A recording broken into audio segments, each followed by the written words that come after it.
Allah Həzrəti Davuda deyir ki, mənim peyğəmbərim, istəyirsən sənlə eyni məqamda olan insanı sənə göstərim. Maraqlı hədisdir bu. İstəyirsən elə bir insanla səni tanış eləyim ki, sənlə eyni məqamdadır, sən peyğəmbər ola. Maraqlı gəldi peyğəmbərə. Dedi, bəli, istəyirəm, əlbəttə istəyirəm.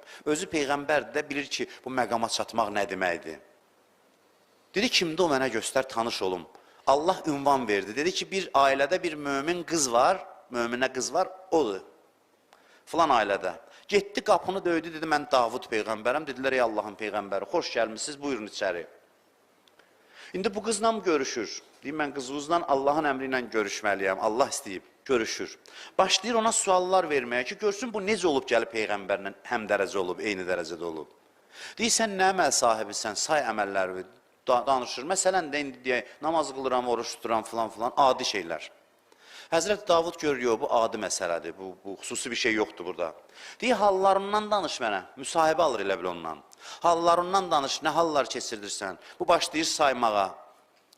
Görür ki, halları da adidir.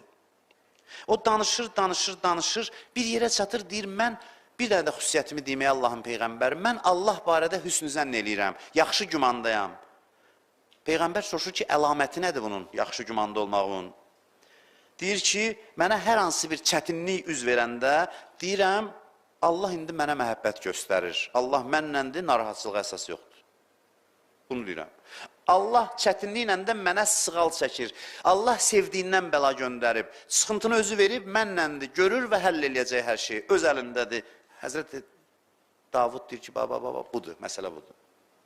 Bəsdir, kifayətdir. Həmin xüsusiyyətdir ki, səni mənlə bərabər eləyib. Görürsünüz nə qədər az istəyirlər bizdən. Allah deyir, mənə ümidvar ol. Mənə gümanın düz olsun. Vəssalam. Mənlə düz ol. Düz gözləntidə ol. Mənim rəhmətimə düzgün ümidvar ol.